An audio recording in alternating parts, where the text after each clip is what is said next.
Mesdames et messieurs, bonsoir et bienvenue dans cette édition des régions. Élection du bureau du Conseil économique et social en 6e mandature.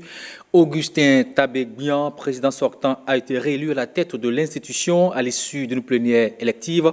Nestor Wadaï assure désormais la vice-présidence. Claude Balogun, la trésorerie. Moudachiro Bachabi et Issi Foussidi sont respectivement premier et deuxième secrétaire. La nouvelle équipe aura plusieurs défis à relever. Il s'agira essentiellement de rendre le CES plus utile, j'allais dire. Et aussi, selon le président, on l'écoute dans ce reportage. Ce défi est d'autant plus important que le président de la République, son Excellence Patrice Talon, nous a réitéré lors de notre installation officielle, et je cite, l'assurance que nos avis et recommandations avisés recevront toujours l'attention soutenue du gouvernement. Comme vous pouvez le constater, il s'agit là de l'expression d'une marque de confiance de la plus haute autorité de l'État envers notre institution, mais surtout d'une envie à remplir avec beaucoup d'efficacité la mission constitutionnelle qui est la nôtre au regard de la diversité, de la qualité, de nos profils et expériences. Je voudrais alors nous inviter à nous illustrer par la qualité de nos réflexions et à travailler la main dans la main pour répondre effectivement aux attentes du président de la République, mais aussi à celles de l'Assemblée nationale. C'est le président du CES, Tabegbian. Voyons à présent les offres des nouvelles technologies de l'information et de la communication sur certains métiers. Il s'agit entre autres des métiers d'opérateurs, de photocopie, de saisie ou encore d'imprimeurs qui voient leur chiffre d'affaires baisser en raison de la facilité d'accès aux ordinateurs, imprimantes ou encore photocopieurs à tous. Le reportage est signé Général Afouda Mossi Abouka. C'est un des premiers métiers qui est en train de prendre ce coup-là, mais avec le temps, beaucoup d'autres métiers vont bâtir. La révolution des nouvelles technologies de l'information et de la communication met à mal certains métiers du numérique. Nombreux sont aujourd'hui les détenteurs d'ordinateurs, d'imprimantes ou de photocopieuses qui ne jugent plus utile d'avoir recours au service du dactylo moderne, de l'imprimeur ou encore des opérateurs de photocopieurs. Depuis que j'ai acheté l'ordinateur PC, j'ai perdu l'habitude de me rendre chaque fois chez les opérateurs de saisie. Je suis capable de faire tout ce qu'eux peuvent me faire. Seulement quelques fois, pas très souvent. J'y vais. Des fois, je le fais avec mon PC. Donc, c'est quand je suis dans l'incapacité d'arriver à faire les exercices que je fais des fois qui m'aident. Donc, sinon, très souvent, je fais saisie sur mon PC, je tire à la maison. J'ai un PC, une imprimante. Avec.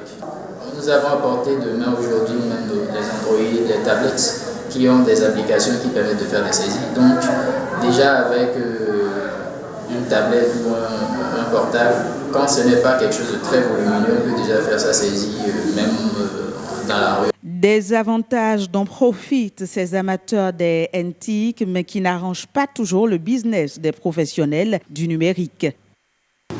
Ça réduit effectivement la clientèle. Non seulement ceux qui achètent ces instruments à la maison, il y a aussi la prolifération de ce métier-là aussi un peu partout. Réduction de la clientèle, baisse du chiffre d'affaires, nombreux sont donc les désagréments occasionnés par la révolution des TIC sur les métiers du numérique. Et pour maintenir la tête hors de l'eau et continuer à vivre du métier, les acteurs du domaine ont leurs petites astuces. Ce qui nous permet à nous de suivre, c'est la compétence. Puisque de jour en jour, de nouveaux logiciels naissent. Et il faut être au pas de la technologie. Il faut actualiser ses connaissances de jour en jour, puisque nous sommes dans un domaine des TIC. Et chaque jour, il y a de nouvelles choses qui apparaissent. Et si vous n'êtes pas au pas de la technologie, vous perdez le fil. Survivre, tel est donc le quotidien des opérateurs de saisie et de photocopieurs pour faire tenir leur business. Un business sous menace permanente d'une technologie qui ne cesse d'évoluer. Allons à présent dans le département du Mono, plus précisément à Lokossa, séance d'échange avec les opérateurs économiques sur les réformes en cours à la CCIB. Les 6 a eu lieu également à Lokossa, une occasion bien sûr, j'allais dire, pour les acteurs du système de s'informer et surtout de donner leur avis sur le nouveau mode de fonctionnement de l'institution. Voici les images. La CCIB amorce une nouvelle ère à travers une ligne de conduite adoptée et impulsée par l'administrateur provisoire. Après 6 mois d'intenses activités, ce dernier va à la rencontre des acteurs de la CCIB pour partager avec eux les grandes lignes des réformes au sein de l'institution. Vous osez entreprendre, l'État doit vous accompagner à travers la Chambre qui est un instrument de promotion du secteur privé.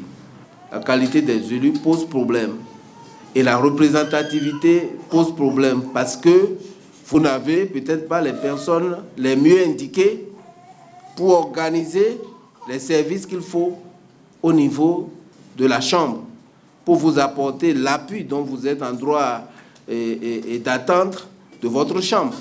Comment on fait pour que vous ayez la valeur de la dépense que vous faites en ce qui concerne les cotisations que vous faites à la Chambre? C'est aussi le moment rêvé pour recueillir les avis et les suggestions des opérateurs économiques en ce qui concerne le mode de fonctionnement de l'institution. Ma doléance, c'est qu'il faut bien structurer les réformes.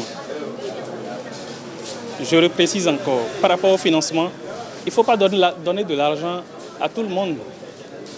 Les jeunes finissent 2 ans après le bac, 3 ans après le bac, et sans formation en entreprise, on veut entreprendre, et parce qu'on a un parent au ministère ou bien quelque part, on va se faire des millions. C'est ça qui détruit le pays.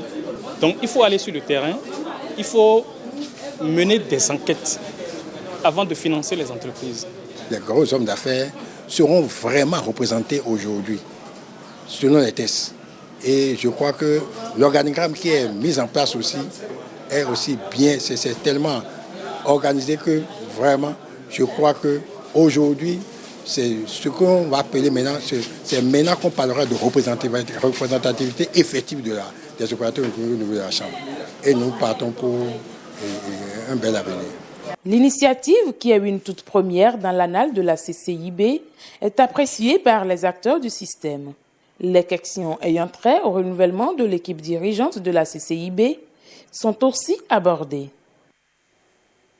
Le 4e conseil de l'Association des assistants sociaux du Bénin s'est tenu ce week-end dans le département du Koufo. C'est le moment pour les responsables de cette association de faire un bilan à mi-parcours et de lancer aussi le nouveau projet dénommé Alogoti. Les détails dans ce élément signé Marcel Batoro et Wenceslas Aroyemont. Réunis ce week-end à Aplahoué dans le département du Koufo, les assistants sociaux du Bénin ont échangé sur les questions liées aux problématiques sociales de notre pays. C'est le moment pour eux de rappeler le rôle de l'Association nationale des assistants sociaux et de faire un bilan à mi-parcours. Cette promotion du bien-être est une science et un art. Et les assistants sociaux sont les détenteurs de cette science et de cet art, puisque formés et mandatés pour accomplir ce rôle auprès des communautés. L'ANAS, entendue Association nationale des assistants sociaux du Bénin, existe officiellement au Bénin depuis 2006. Elle veille à la qualité des services sociaux offerts par les assistants sociaux grâce à la veille stratégique et à la formation permanente et l'innovation. La présidente de l'Association nationale des assistants sociaux profite de l'occasion pour lancer le nouveau projet Alogotin. Alogotin est un projet de géolocalisation des services sociaux du Bénin, conçu par des jeunes start-up Fais-nous Lab permettra à toute la population du Bénin de pouvoir rechercher les localisations des CPS et des autres services sociaux du Bénin. Pour la première autorité du département, ce rôle d'assistance sociale est une mission noble. C'est le lieu pour moi de reconnaître le mérite de tous les assistants sociaux du monde. Ces personnes-là ont fait le choix. Oui, le choix de se mettre au service des autres. Ce 4e Conseil national des assistants sociaux du Bénin a pris fin avec des communications données aux participants sur le bien-être de la population. Allons à présent à la foire de l'indépendance. Le CIR entend des cadres intégrés et renforcés à installer plusieurs stands d'exposition à la foire de l'indépendance qui a ouvert ses portes ce mardi. Le programme entend ainsi appuyer les exposants en vue de la promotion de leur activité, notamment dans le secteur de l'artisanat et de l'agriculture. On retrouve Général Afouda Mossi Agbokar pour plus de précisions. Le cadre intégré renforcé poursuit ses actions pour la promotion du commerce inclusif et durable au Bénin. Et c'est à la foire de l'indépendance que le programme a cette fois-ci valorisé divers secteurs d'activité ayant bénéficié de son appui. Nous sommes venus ici participer à la foire de l'indépendance édition 2019 grâce à l'appui du centre intégré renforcé, qui a vu que l'effort que nous faisons doit être encouragé et il nous encourage pour que nous puissions montrer un peu l'action que nous menons depuis 26 ans. Nous sommes ici pour présenter nos produits tels que vous le voyez grâce au cadre intégré renforcé qui ne cesse toujours de faire un grand effort du côté des artisans. Ils nous permettent de présenter nos produits. Production de jus de fruits, agriculture ou encore artisanat, le cadre intégré renforcé se veut être un projet d'appui au développement de chaînes pour ces différentes filières en vue de la promotion de l'entrepreneuriat. Nous sommes ici avec 8 entreprises et ces entreprises, vous allez constater qu'il y a eu beaucoup d'améliorations au niveau des produits, au niveau de l'emballage. Et actuellement sur la foire, si vous faites les enquêtes, ce sont ces entreprises qui vendent beaucoup plus que toutes les autres entreprises qui sont sur place sur la foire. La preuve que le cadre intégré a obtenu des résultats palpables, des impacts sur l'économie béninoise. Et je crois que nous sommes là pour accompagner toujours les entreprises à aller plus loin. Le cadre intégré renforcé est un programme mondial qui permet aux pays les moins avancés de s'insérer dans le système commercial mondial. Il travaille essentiellement sur la compétitivité, la connectivité et la conformité.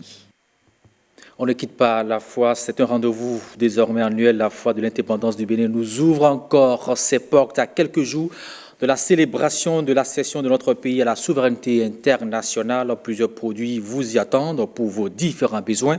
Cette grande foire a été lancée le mardi dernier en présence du directeur général de la pièce et de plusieurs ministres du gouvernement. Lénèque Agbazaou, Igor Ayoso. Voilà qui lance officiellement la foire de l'indépendance du Bénin, édition 2019. Ici, sur l'esplanade du stade général Mathieu Kérékou de Cotonou. Divers produits et services sont mis en valeur par des exposants nationaux et étrangers. C'est un creuset du brassage entre acteurs économiques d'ici et d'ailleurs pour une intensification des investissements au Bénin et une exportation plus accrue des produits made in Benin. Ce marché circonstanciel est ouvert sous la coupole de l'Agence de promotion des investissements et des exportations APIES, avec le soutien du ministère de l'Industrie et du Commerce. Cette manifestation participe de la promotion des exportations et des investissements, de la dynamisation des échanges commerciaux, du renforcement de l'intégration commerciale régionale et internationale.